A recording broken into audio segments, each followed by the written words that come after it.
শ্ৰদ্ধাৰ শিক্ষাগুৰুসকল আপোনালোকক মোৰ চেনেলটোলৈ স্বাগতম জনাইছোঁ। আজিৰ এই ভিডিঅ'টিত আমি টিচাৰ্ছ সেল্ফ এছেছমেণ্ট ফৰ্মখন পূৰ কৰিবলৈ শিকিম। আপোনালোকে এই ফৰ্মখনৰ লিংক এই ভিডিঅ'টিৰ ডেছক্ৰিপশ্যন বক্সত পাই যাব। আপোনালোকে তাৰ পৰা গৈ এই ফৰ্মখনত যাব পাৰিব। প্ৰথমে আপোনালোকে ইমেইল এড্ৰেছ দিব লাগিব। আপোনালোকৰ নিজা ইমেইল এড্ৰেছটো ইয়াত দিব লাগিব। মই মোৰ ইয়াত নিজা ইমেইল এড্ৰেছটো দি লৈছোঁ।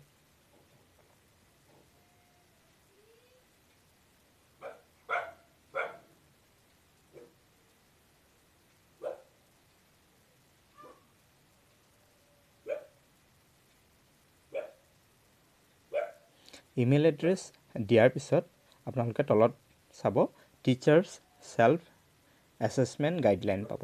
আপোনালোকে এইটো পঢ়ি চাব পাৰে। তাৰপিছত আপোনালোকে পাব objective of teachers self assessment rubrics. তাৰপিছত আপোনালোকে পাব দ্য 6 পাৰফৰ্মেঞ্চ ষ্টেণ্ডাৰ্ডছ। এইখিনিয়ে আচল। ইয়াত আমাৰ 6টা পাৰফৰ্মেঞ্চ ষ্টেণ্ডাৰ্ড আছে। প্ৰথম আছে ডিজাইনিং লাৰ্ণিং এক্সপিৰিয়েঞ্চেছ। তাৰপিছত আছে knowledge and understanding of subject matter. তাৰপিছত ষ্ট্ৰেটেজিজ ফৰ ফেচিলিটেটিং লাৰ্ণিং। তাৰপিছত আছে ইণ্টাৰপাৰ্চনেল ৰিলেশ্যনশ্বিপ। তাৰপিছত প্ৰফেশ্যনেল ডেভেলপমেণ্ট আৰু শেষত আছে স্কুল ডেভেলপমেণ্ট। আমাৰ ইয়াত 6টা পাৰফৰ্মেঞ্চ ষ্টেণ্ডাৰ্ড আছে আৰু এই 6টা পাৰফৰ্মেঞ্চ ষ্টেণ্ডাৰ্ডৰ আণ্ডাৰত প্ৰতিটোৰে আণ্ডাৰত একোটা ছাবহেড আছে। সেইখিনি আপোনালোকে পিছত ফৰ্মখনত সোমাই গ'লে পাব। তাৰপিছত পাৰফৰ্মেঞ্চ ইণ্ডিকেটৰ্ছ। আমি এই যিকেইটা আমি পাৰফৰ্মেঞ্চ ষ্টেণ্ডাৰ্ড পালোঁ 6টা, সেই পাৰফৰ্মেঞ্চ ষ্টেণ্ডাৰ্ডৰ আণ্ডাৰত আকৌ একোটা ছাবহেড আপোনালোকে পাব আৰু তাত আপোনালোকে লেভেল 1, লেভেল 2, লেভেল 3, লেভেল 4 পাব। তাত ছিলেক্ট কৰিব লাগিব আৰু তাত যাওঁতে আপোনালোকে এই 4টা শব্দ পাব: অকেজনেলি, অফেন, ইউজুৱেলি আৰু অলৱেজ। অকেজনেলিয়ে কি বুজায় বা অফেন বা ইউজুৱেলি বা অলৱেজে কি বুজায় ইয়াত দিয়া আছে। অকেজনেলিয়ে 0 to 30%, অফেনে 31 to 60%, ইউজুৱেলি 61 to 90% আৰু অলৱেজে 91 to 100% বুজায়। ইয়াৰ পিছত আছে ইনষ্ট্ৰাকশ্যনছ ফৰ দ্য টিচাৰ্ছ। এইখিনি আপোনালোকে ভালকৈ পঢ়ি ল'ব। পঢ়ি আপোনালোকে নেক্সট মাৰি দিব। নেক্সট মৰাৰ লগে লগে এই পেজটো আপোনালোকৰ সন্মুখত খোল খাব। Teachers profile. এই টিচাৰ্ছ প্ৰফাইলছত প্ৰথমে আপোনালোকে নিজৰ নামটো দিব লাগিব, নেম অফ দ্য টিচাৰ। ইয়াত আপোনালোকে নিজৰ নামটো ব্লক লেটাৰত বা কেপিটেল লেটাৰত লিখি ল'ব।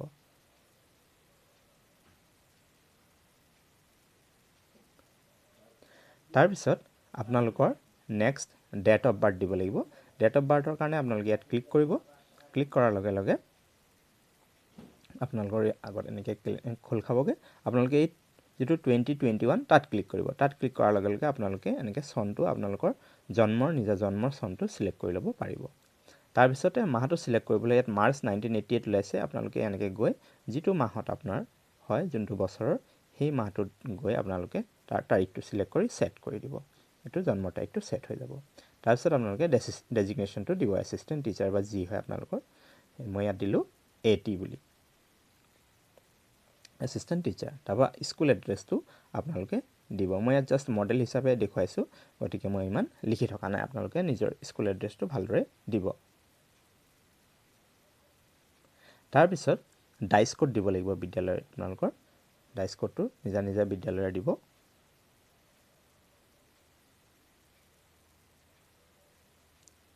তাৰপিছত ডিষ্ট্ৰিক্ট দিব। ইয়াত ক্লিক কৰিলে আপোনালোকে ডিষ্ট্ৰিক্ট চুজ কৰিব পাৰিব। ইয়াত ডিষ্ট্ৰিক্টবোৰ ওলাই যাব। আপোনালোকৰ বিদ্যালয়খন যিখন জিলাৰ আছে সেইখন জিলা আপোনালোকে ছিলেক্ট কৰি ল'ব। তাৰপিছত ব্লক। ইয়াত ব্লকটো লিখি দিব আপোনালোকে, আপোনালোকৰ যি ব্লক হয় এডুকেশ্যনেল ব্লকটো। তাৰপিছত আপোনালোকে দেখা পাব ক্লাষ্টাৰ। আপোনালোকৰ ক্লাষ্টাৰটোৰ নাম দিব ইয়াত। তাৰপিছত এৰিয়া। এৰিয়াত কি আহিব আপোনালোকৰ বিদ্যালয়খন মানে কি এৰিয়াত আছে, আৰবান নে ৰুৰেল নে টি গাৰ্ডেন। আপোনালোকৰ যদি গাঁও অঞ্চলত হয় ৰুৰেল ছিলেক্ট কৰিব, যদি টাউনত হয় আৰবান, আৰু চাহ বাগিচা অঞ্চল হ'লে টি গাৰ্ডেন ছিলেক্ট কৰিব। তাৰপিছত আপোনালোকৰ জেণ্ডাৰ দিব। তাৰপিছত আপোনালোকে নেক্সট মাৰি যাবগৈ নেক্সট মৰাৰ পিছত আপোনালোকৰ নেক্সট পেজটো খোল খাব আৰু ইয়াত আপোনালোকৰ বিচাৰিব আপোনালোকৰ একাডেমিক কোৱালিফিকেশ্যন আপোনালোকে ইয়াত ক্লিক কৰি আপোনালোকৰ একাডেমিক কোৱালিফিকেশ্যনটো চুজ কৰি ল'ব পাৰিব একাডেমিক কোৱালিফিকেশ্যন চুজ কৰাৰ পিছত আপোনাৰ ইয়েৰ অফ পাছিং আপুনি যিটো হায়েষ্ট একাডেমিক কোৱালিফিকেশ্যন দিলে সেই একাডেমিক কোৱালিফিকেশ্যনটো লোৱা আপোনাৰ যিটো বছৰ যোনটো বছৰত আপুনি মানে সেই একাডেমিক কোৱালিফিকেশ্যনটো পাইছিল পাছ কৰিছিল তাৰপিছত নেক্সট মাৰি আপোনাৰ যাব প্ৰফেশ্যনেল কোৱালিফিকেশ্যন বিচাৰিব ইয়াত প্ৰফেশ্যনেল কোৱালিফিকেশ্যন DLED নে BEd নে MEd যি আছে সেইটো চিলেক্ট কৰিব আপোনালোকে ঠিক একেদৰে ইয়াত আপোনালোকে একাডেমিক কোৱালিফিকেশ্যন যেনেকৈ আপোনাৰ ইয়েৰ অফ পাছিং দিছিলে এই প্ৰফেশ্যনেল কোৱালিফিকেশ্যনৰো আপোনালোকে ইয়েৰ অফ পাছিংটো দিব লাগিব তাৰপিছত এনি আদাৰ প্ৰফেশ্যনেল কোৱালিফিকেশ্যন অন্য কিবা যদি প্ৰফেশ্যনেল কোৱালিফিকেশ্যন আছে সেইটো আপোনালোকে দি তাৰ ইয়েৰ অফ পাছিং দিব পাৰে তাৰপিছত আপোনালোকে নেক্সট মাৰি এই পেজটোত যাবগৈ ইয়াত আপোনালোকৰ এক্সপিৰিয়েঞ্চ বিচাৰিব আপোনাৰ টিচিং এক্সপিৰিয়েঞ্চ আপুনি কেতিয়াৰ পৰা শিক্ষকতা কৰি আছে সেই বছৰটো আপুনি দিব মই 2012 পৰা কৰি আছোঁ মই 2012 দিছোঁ তাৰপিছত ইয়েৰটো মই এতিয়ালৈকে কৰি আছোঁ গতিকে 2021 আপুনি দিব পাৰে বা টিল ডেট দিব পাৰে আপোনাৰ যি ধৰণে দিয়ে তাৰপিছত এডমিনিষ্ট্ৰেটিভ আপুনি হেড টিচাৰ বা CRCC বা BRC হিচাপে আপোনাৰ কিবা যদি অভিজ্ঞতা আছে কেতিয়াৰ পৰা কেতিয়ালৈকে কৰিছে এইখিনি আপোনালোকে ইয়াত ভৰাব পাৰে তাৰপিছত আপোনালোকে নেক্সট মাৰিলে এই পেজটো খোল খাব ইয়াত আপোনালোকৰ ছাবজেক্টত আপুনি কি বিষয় পঢ়ায় ইয়াত আপোনাক সুধিব ইয়াত আপোনালোকে যি ছাবজেক্ট পঢ়ায় সেইটো দিব ছায়েন্স হ'লে ছায়েন্স মেথছ ছ'চিয়েল লেংগুৱেজ যি পঢ়ায় ইয়াত অল দিবও পাৰে LP সকলে তাৰপিছত additional services to the school কিবা যদি অন্য অতিৰিক্ত কিবা যদি ছাৰ্ভিচ আগবঢ়ায় স্কুলত তেতিয়া আপুনি এইটো ইয়াত দিব পাৰে তাৰপিছত কি দিব লাগিব আপোনালোকে the number of students in the classes you teach in the current session আপুনি এই কাৰেণ্ট ছেশ্যনটোত আপুনি পঢ়াই থকা ক্লাছৰ এনৰলমেণ্টটো দিব লাগিব ক্লাছ 1 ক্লাছ 2 ক্লাছ 3 ক্লাছ 4 প্ৰত্যেকৰে আপোনালোকে এনৰলমেণ্টটো ইয়াত ভৰাব লাগিব গতিকে এইখিনি আপোনালোকে তেনেকৈ ফিল আপ কৰি দিব ক্লাছ 1ত যদি 25 আছে 25 দিলে ক্লাছ 2ত বোলে 30 আছে আপুনি 30 দিলে তেনেকৈ কৰি বা 34 এনেকৈ কৰি আপোনালোকে ফিল আপ কৰি যাবগৈ একেবাৰে আপ টু ক্লাছ 8লৈকে আছে আৰু LP সকলে 1 to 5 কৰিব ME সকলে 6 to 8 আৰু যদি এমালগেমেটেড হয় তেতিয়াহ'লে 1 to 8 এনেকৈ তাৰপিছত নেক্সট মৰাৰ পিছত এই পেজটো খোল খাব ইয়াত আপোনালোকে পাব number of in service education programs attended in the last 3 years মানে যোৱা 3টা বছৰত আপুনি যিবোৰ ট্ৰেইনিঙত এটেণ্ড হৈছে সেই ট্ৰেইনিংবোৰৰ বিষয়ে ইয়াত আপোনাৰ বিচাৰিছে প্ৰথম আছে টপিক অফ দ্য ট্ৰেইনিং আপুনি যি ট্ৰেইনিং কৰিছিলে তাৰ টপিকটো দিব লাগে ইয়াত আমি যেনে নিষ্ঠা ট্ৰেইনিং কৰিছিলোঁ আপোনালোকে ইয়াত নিষ্ঠা বুলি দিব পাৰে নিষ্ঠা দিলে ধৰক তাৰপিছত ডিউৰেশ্যন অফ দ্য ট্ৰেইনিং আপোনাৰ সেই ট্ৰেইনিং যিটো হৈছিল আপোনাৰ কেইদিনীয়া হৈছিল আপোনালোকে সেইটো চিলেক্ট কৰি দিব ইয়াত মেক্সিমাম 5 days ওলাব তাৰপিছত অৰ্গেনাইজাৰ সেই ট্ৰেইনিংটো কোনে অৰ্গেনাইজ কৰিছিলে SCRT নে SSA নে RMSA নে ডায়েট সেইটো আপোনালোকে চিলেক্ট কৰিব তেনেকৈ কৰি 2 নম্বৰটো টপিক অফ দ্য ট্ৰেইনিং এনেকৈ কৰি 5টা ট্ৰেইনিং আপোনালোকে ইয়াত মেক্সিমাম ভৰাব পাৰিব তাৰপিছত আছে এচিভমেণ্টছ বা এৱাৰ্ডছ আপুনি কিবা এৱাৰ্ড পাইছে সেইবোৰ আপোনালোকে ইয়াত ভৰাব পাৰে এনি ইন'ভেটিভ প্ৰেক্টিচেছ আছে এইখিনি আপোনালোকে ইয়াত দি নেক্সট কৰিব নেক্সট কৰাৰ পিছত আপোনালোকৰ সন্মুখত এই পেজটো খোল খাই আহিব টিচাৰ্ছ পাৰফৰ্মেঞ্চ শ্বীট এতিয়া এই টিচাৰ্ছ পাৰফৰ্মেঞ্চ শ্বীট এই যে প্ৰথম যেতিয়া আমি পেজটো খুলিছিলোঁ লিংকত গৈ তেতিয়া আমি 6টা পাৰফৰ্মেঞ্চ ষ্টেণ্ডাৰ্ডৰ কথা পাতিছিলোঁ হয়নে ডিজাইনিং লাৰ্ণিং এক্সপিৰিয়েঞ্চেছ তাৰপিছত knowledge and understanding of subject matter এনেকুৱা যে পাতিছিলোঁ সেইখিনি কথা ইয়াত আহি গ'ল এতিয়া এইখিনিয়ে আচল এছেছমেণ্ট আমাৰ যিটো টিচাৰ্ছ ছেল্ফ এছেছমেণ্টৰ যিটো উদ্দেশ্য এইখিনি আমাৰ ইয়াতে আমাৰ পাৰফৰ্মেঞ্চটো তেওঁলোকে ইয়াত এছেছ কৰিব চ' এইখিনি আপোনালোকে ভালকৈ হেৰি কৰিব আমাৰ ইয়াত PS1 বা পাৰফৰ্মেঞ্চ ষ্টেণ্ডাৰ্ডত 1ৰ ছাবহেড আছে 5টা মানে 1.1 1.2 1.3 1.4 আৰু 1.5 1.1ত আছে আমাৰ use existing knowledge and experiences of learners while planning ইয়াৰ তলত আপোনালোকৰ এনেকৈ পাব লেভেল 1 লেভেল 2 লেভেল 3 লেভেল 4 ইয়াত আপোনালোকে ক্লিক কৰি আপোনালোকে যোনটো লেভেলত আছে আপোনাৰ লেভেলটো চুজ কৰিব পাৰিব লেভেল 1 কি বুজায়, লেভেল 2 কি বুজায়, লেভেল 3 কি বুজায়, ইয়াত দিয়াই আছে লেভেল অফ পাৰফৰ্মেন্স। লেভেল 1 কি বুজায়, occasionally consider learners existing knowledge and experiences. আৰু এইখিনি আপোনালোকে ফিল আপ কৰি যাওঁতে বা চুজ কৰোঁতে লেভেলটো আপোনালোকে নোট কৰি যাব যে কোনটো পাৰফৰ্মেন্স ষ্টেণ্ডাৰ্ডৰ কোনটো পইণ্টত, মানে যেনে 1.1ত আমি কি দিলোঁ, L3 দিলোঁ। গতিকে আপুনি এনেকৈ কৰি লিখি যাব এইটো। মানে PS1ৰ আণ্ডাৰত আমাৰ 5টা আছে, তো 5টাত আপুনি 1.1ত কি দিলে, L3 দিলে, 1.2ত কি দিলে, L2 দিলে। এনেকৈ আপোনালোকে এইখিনি নোট কৰি যাব, এইখিনি আপোনালোকক পিছত দৰকাৰ হ'ব। এনেকৈ আপোনালোকে 1.3 আছে, 1.4 আছে, এনেকৈ আপোনালোকে চিলেক্ট কৰি কৰি গৈ থাকিব। ইয়াত আপোনালোকৰ দেখিব, ইয়াত আমি কি পালোঁ, এই 1.4ত চাওক লেভেল অফ, ইয়াত যিটো TLMৰ কথা আছিলে, ইয়াত তলত দিছে এড ফাইল। তাৰমানে TLMৰ কথা কওঁতে আপোনাৰ প্ৰমাণ হিচাপে আপোনাৰ ইয়াত এটা ফাইল এড কৰিবলৈ দিছে, আপোনালোকে ইয়াত ফাইল এড কৰিব পাৰে। এইটো মেণ্ডেটৰী নহয়, হ'লেও আপোনালোকে দিয়াটো উচিত হ'ব। 1.5ত আপোনালোকে এনেকৈ চিলেক্ট কৰি যাব, পঢ়ি ল'ব কি লিখা আছে।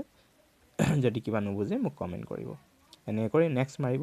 নেক্সট মৰাৰ লগে লগে যিটো নেক্সট মানে আমাৰ পাৰফৰ্মেন্স ষ্টেণ্ডাৰ্ড সেইটো ওলাই আহিব। পাৰফৰ্মেন্স ষ্টেণ্ডাৰ্ড 2ত আছিলে আমাৰ কি, knowledge and understanding of subject matter. ইয়াৰ আণ্ডাৰত ছাবহেড 2টা আছে, 2.1 আৰু 2.2। আপোনালোকে সেই আগৰ দৰে এই লেভেলবোৰ চিলেক্ট কৰি ল'ব। আপোনালোকৰ নিজা লেভেলটো আপুনি কোনটো লেভেলত আছে সেইমতে চিলেক্ট কৰি নেক্সট মাৰিব। নেক্সট মৰাৰ লগে লগে আমাৰ 3 নম্বৰ যিটো পাৰফৰ্মেন্স ষ্টেণ্ডাৰ্ড সেইটো ওলাই আহিব। সেইটো আছিল ষ্ট্ৰেটেজিছ ফৰ ফেচিলিটেটিং লাৰ্ণিং। ইয়াত আপোনাৰ ছাবহেড 4টা পাব, 3A, 3B, 3C, 3D, আৰু আকৌ প্ৰতিটোৰে আকৌ মানে কি আছে, আকৌ ছাবহেড আছে। ইয়াত বহুত দীঘলীয়া এইটো। 3Aৰ আণ্ডাৰত আপুনি 8টা পাব, 3B আণ্ডাৰত 7টা, 3Cত 3টা আৰু 3Dত 3টা। আপোনালোকে ইয়াত চাওক 3A, এৰ ভিতৰত আপোনালোকে 8টা পাব। চাওক 3A1, 3A2, 3A3, এনেকৈ 3A4, এনেকৈ 3A8লৈকে পাব। আপোনালোকে এইবোৰ চিলেক্ট কৰি কৰি গৈ থাকিব। পঢ়ি পঢ়ি আপোনালোকে এইবোৰ চিলেক্ট কৰিব আৰু নোট কৰিব কোনটোত কি দি গৈ আছে। চাওক 3A4, তাৰপিছত আকৌ 3A5, আকৌ 3A6, 3A7, লাষ্ট আমাৰ কি পাম, 8টা যিহেতু আছে 3A8লৈকে পাব। এইখিনি আপোনালোকে লেভেল চুজ কৰাৰ পিছত নেক্সট মাৰিব, তেতিয়া কি ওলাব, 3B ওলাব। 3B আণ্ডাৰত আপোনাৰ 7টা ছাবহেড পাব। চাওক 3B, PS3A 3B, learning strategies and activities. Year B1, B2 এনেকৈ কৰি 7টা ইয়াতো পাব। ইয়াৰ আগত যেনেকৈ আমি 8টা পাইছিলোঁ, ইয়াত আপোনালোকে কেইটা পাব, 7টা পাব। এইখিনি একেদৰে চিলেক্ট কৰি কৰি আপোনালোকে গৈ থাকিব।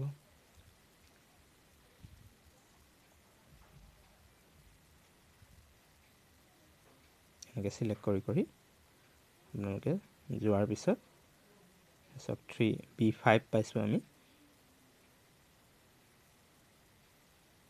B6 আৰু লাষ্ট আমাৰ কি পাম, B7। এইটো লেভেলটো চুজ কৰাৰ পিছত আমি নেক্সট বটাম পাম। নেক্সট বটামৰ পিছত আপোনাৰ কি ওলাব, পাৰফৰ্মেন্স ষ্টেণ্ডাৰ্ডত 3C ওলাব, আৰু তাৰ আণ্ডাৰত আমি কি পাম, 3টা ছাবহেড পাম। চাওক এইটো কি ওলালে, 3C ওলাইছে। Communication skills, listen to learners patiently. আপুনি ছাত্ৰ ছাত্ৰীসকলক কিমান ধৈৰ্য সহকাৰে শুনে, বা আপুনি নেক্সটত আছে লেংগুৱেজ, সিহঁতৰ মাতৃভাষাটো সিহঁতৰ সময়ত প্ৰয়োজনৰ সময়ত ব্যৱহাৰ কৰে নে নকৰে, এইখিনি কথা আছে। এইখিনি পঢ়িলে আপোনালোকে নিশ্চয় বুজিয়ে পাব। নেক্সট মাৰিব, তাৰপিছতে আপোনালোকৰ ওলাব 3D। 3Dত 3টা ছাবহেড আছে, 3C আৰু 3Dত একেই। 3Aত আছিল 8টা, 3Bত 7টা। চাওক 3Dত আমি কেইটা পাম, 3টা। Assessment and feedback. আপুনি ল'ৰা ছোৱালীয়ে যে পৰীক্ষা লয়, এছেছমেণ্ট লয়, আপুনি তাৰ ফিডবেক এনেই নম্বৰটো দি থৈ দিয়ে নে আপোনালোকে এটা ইম্প্ৰুভমেণ্টৰ কাৰণে কিবা উৎসাহ যোগায়। এনেকৈ ইয়াত 3টা আমি পালোঁ। এইখিনি চিলেক্ট কৰি আমি নেক্সট মাৰিলে আমাৰ নেক্সট 4 নম্বৰ যিটো পাৰফৰ্মেন্স ষ্টেণ্ডাৰ্ড আছিল, ইণ্টাৰপাৰ্চনেল ৰিলেশ্যনশ্বিপ, সেইটো পাম ইণ্টাৰপাৰ্চনেল ৰিলেশ্যনশ্বিপ মানে ইজনৰ সিজনৰ লগত সম্পৰ্ক মানে শিক্ষক শিক্ষকৰ লগত বা শিক্ষক ছাত্ৰ বা ছাত্ৰ ছাত্ৰৰ লগত সম্পৰ্ক প্ৰথম আছে চাওক 4.1 ৰিলেশ্যনশ্বিপ উইথ ষ্টুডেণ্টছ ইয়াত আপোনালোকে তেনেকৈ চিলেক্ট কৰি যাব আপোনাৰ ষ্টুডেণ্টৰ লগত কেনেকুৱা ৰিলেশ্যনশ্বিপ বা কলিগৰ লগত কেনেকুৱা এইখিনি আপোনালোকে চিলেক্ট কৰিব ইয়াত আপোনাৰ তিনিটা ছাবহেড আমি পাম এইখিনি আপোনালোকে লেভেল চুজ কৰাৰ পিছত নেক্সট মাৰিলে আমাৰ 5 নম্বৰ পিএছত আমি আহি যাম 5 নম্বৰত আমাৰ আছে কি প্ৰফেশ্যনেল ডেভেলপমেণ্ট আমি যে শিক্ষকতা কৰি আছোঁ আমাৰ প্ৰফেশ্যনেল এই চাওক PS 5 প্ৰফেশ্যনেল ডেভেলপমেণ্ট ইয়াত আমি আমাৰ ডেভেলপমেণ্ট ইয়াত আপোনাৰ 6টা ছাবহেড পাব 5.1 5.2 5.3 এনেকৈ 5.6 লৈকে প্ৰথম আছে update subject knowledge through self learning আপুনি নিজে আপুনি কেনেকুৱা ধৰণেৰে আপোনাৰ নিজৰ ইমপ্ৰুভমেণ্টৰ কাৰণে আপুনি সেলফ লাৰ্নিং কৰিছে কি ধৰণে হেৰি কৰিছে এইখিনি কথা ইয়াত আছে এইখিনি আপোনালোকে এনেকৈ 6টা লেভেল পাব 6টা ছাবহেড পাব এইখিনি লেভেলখিনি চুজ কৰি যাব কৰবাত আপোনালোকৰ ফাইলো বিচাৰিব প্ৰমাণ হিচাপে এইখিনি কৰাৰ পিছত আপোনালোকে নেক্সট মাৰিব নেক্সট মাৰিলে আমাৰ নেক্সট যেটো আছিলে PS 6 স্কুল ডেভেলপমেণ্ট সেইটো ওলাব স্কুল ডেভেলপমেণ্টতো তেনেকৈ আমি 4টা ছাবহেড পাম এইকেইটা আপোনালোকে সিলেক্ট কৰি ল'ব সিলেক্ট কৰাৰ পিছত আপোনালোকে নেক্সট যেটো আমাৰ ডেসক্ৰিপটিভ যেটো ফিডবেক সেই পেজটো ওলাই আহিব আৰু হেতু আমাৰ লাষ্ট পেজ আৰু তাৰ তলতে আমি সাবমিট বটনটো পাম এটো সব ডেসক্ৰিপটিভ ফিডবেক ইয়াত এই যি 6টা পাৰফৰম্যান্স ষ্টেণ্ডাৰ্ড আছিল তাৰ বিষয়ে আপোনালোকে ইয়াত বৰ্ণনা কৰি লিখিব লাগিব প্ৰথম আছে with right within 100 words in bullet points আমি পইণ্টত 100টা শব্দৰ ভিতৰত লিখিব লাগিব প্ৰথম আছে ষ্ট্ৰেংথ তাৰ পিছত চ্যালেঞ্জেস আৰু ইমপ্ৰুভমেন্ট প্লান এতিয়া আপোনালোকে ইয়াত কি লিখিব আপোনালোকৰ মনত নিশ্চয় প্ৰশ্ন আহিছে এতিয়া আমি ইয়াত কি লিখিম বাকিবোৰ বাৰু আমি পঢ়ি লেভেল কেটা চুজ কৰি ললো যেনেকৈ হলো এতিয়া ইয়াত কি লিখিব এতিয়া সক মই যে কৈছিলো নোট কৰিব আপোনালোকে কোনটো PS ৰ সাবহেডৰ আন্ডাৰত কি লেভেল চুজ কৰিছে L1 নে L2 নে L3 কি চুজ কৰিছে হেখিনি যে লিখিব দিলো এতিয়া ষ্ট্ৰেংথত ধৰক মই এতিয়া এক্সাম্পল হিচাপে আপোনালোকক কৈছো PS1 ৰ যেটি 5টা সাবহেড আছিল তাৰে বুলে 1.5 ত আপুনি L4 দিছে আৰু 1.4 তো L4 দিছে তো দুটা L4 দিছে তাত মানে আপোনাৰ ষ্ট্ৰেংথ আছে সেই দুটা পইণ্টত গতিকে সেই তাৰ বিষয়ে আপোনালোকে এই ষ্ট্ৰেংথত লিখিব ঠিক তেনেকৈ চ্যালেঞ্জেস ধৰক আপুনি 1.1 আৰু 1.2 কি দিলে L1 দিলে তাৰ মানে তাত আপোনাৰ ইমপ্ৰুভমেন্টৰ দৰকাৰ আছে গতিকে হেতু আপোনাৰ চ্যালেঞ্জ তাত দিব আৰু সেই ইমপ্ৰুভমেন্ট প্লান মানে সেই চ্যালেঞ্জটোৰ কাৰণে সেই যে আপোনাৰ ইমপ্ৰুভমেন্ট কৰিব লাগিব তাৰ কাৰণে আপুনি কেনেকুৱা ধৰণৰ প্লানিং কৰিব সেই কথা ইয়াত আপুনি উল্লেখ কৰিব একেদৰে বাকি যি 5টা আছে knowledge and understanding of subject matter তাতো তেনেকৈ তিনটা আছে ষ্ট্ৰেংথ চ্যালেঞ্জ আৰু ইমপ্ৰুভমেন্ট প্লান 3 নম্বৰটো ষ্টেজেছ ফৰ ফেচিলিটি এনেকৈ কৰি এইখিনি আপোনালোকে ফিল আপ কৰাৰ পিছত লাষ্টত সাবমিট বটন পাব এটা সাবমিট বটন ক্লিক কৰি দিলে আপোনালোকৰ ফৰ্মখন সাবমিট হৈ যাব আজি ভিডিওটো ইমানেই আছিল ভিডিওটো ভাল লাগিলে লাইক কৰিব শেয়াৰ কৰিব শিক্ষক বন্ধুসকলৰ মাজত যাতে তেওঁলোকে পায় ভিডিওটি আৰু মোৰ চেনেলটো যদি প্ৰথম আহিছে তেনে চেনেলটো সাবস্ক্ৰাইব কৰি ল'ব আৰু ওচৰত থকা বেল আইকনটো প্ৰেছ কৰি দিব যাতে এনেকুৱা ধৰণৰ ভিডিওৰ নটিফিকেশনবোৰ পাই থাকে ভিডিওটো চোৱাৰ বাবে ধন্যবাদ